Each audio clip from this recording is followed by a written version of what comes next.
আরেকটা হৃদয় বিদারক ঘটনার মতন ঘটে গেল।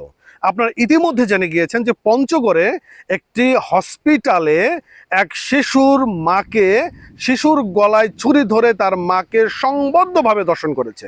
এর জন্য আপনি কাকে দায়ী করবেন? সরকারকে দায়ী করবেন নাকি ধর্ষককে দায়ী করবেন? কাকে দায়ী করবেন একটু কমেন্ট করে জানান তো।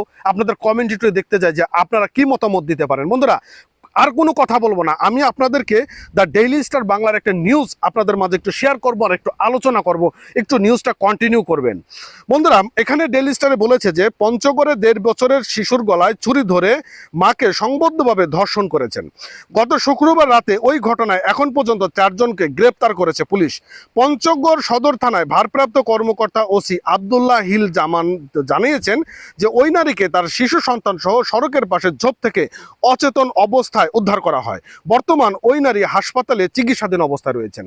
এখন আপনারা একটু বিবেকবান মানুষ বলেন যে এখন প্রশাসন, আপনারা বলতে পারেন যে প্রশাসন মাঠে রয়েছে, তারা কেন কাজ করছে না? প্রশাসন কেন মাঠে কাজ করবে?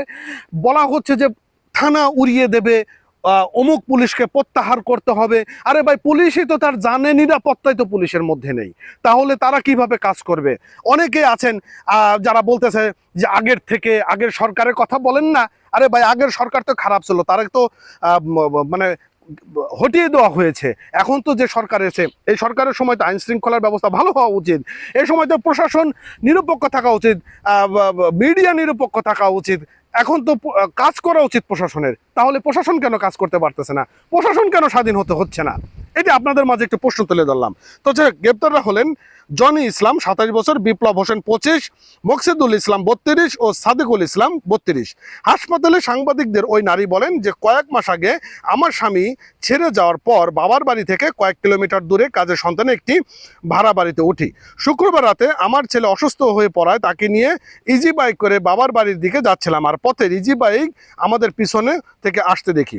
রাত 11টার দিকে পঞ্চগড় জগদল সড়কের 3 মাইল এলাকায় পৌঁছালে পিছন থেকে ইজি বাইক চালক তাদেরকে থামিয়ে নামতে বলেন এবং ভুক্তভোগী নারীরা জানান যে পিছন থেকে যে গাড়ি আমাদের ফলো করছিল তার চালক পরিচিত ছিল। সেই গাড়ি থেকে নামতে বলে নামার সঙ্গে সঙ্গে গাড়ি থেকে থাকা কয়েকজন আমার সন্তানের কাছের একটি চা বাগানে নিয়ে যায় এবং সেখানে ধর্ষণ করে এবং এরই মধ্যে 2 চালক ইজি বাইক সেখান থেকে চলে যায়।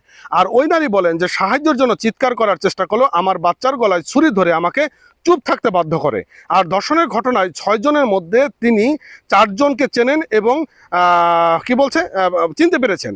এবং পঞ্চগড় থানার ওসি আবদুল্লাহ হিল জামান ডেইলি স্টারকে জানান যে রাত 12:30টার দিকে সড়কের পাশে শিশুর কান্না আওয়াজ শুনে সেখানে গিয়ে শিশু এবং অচেতন অবস্থায় নারীকে দেখতে পেয়ে জরুরি অবস্থায় 999 ফোন করে দেয় স্থানীয়রা এবং হাসপাতালে চিকিৎসাধীন অবস্থা রয়েছেন এবং তাদের শারীরিক অবস্থা খুবই খারাপ। তো এখন আপনি আমাকে বলেন যে বর্তমান এরকম পরিস্থিতি যদি চলতে থাকে তাহলে আগামী দিনের নতুন বাংলাদেশ কিভাবে গড়বেন? একটু কমেন্ট করেন।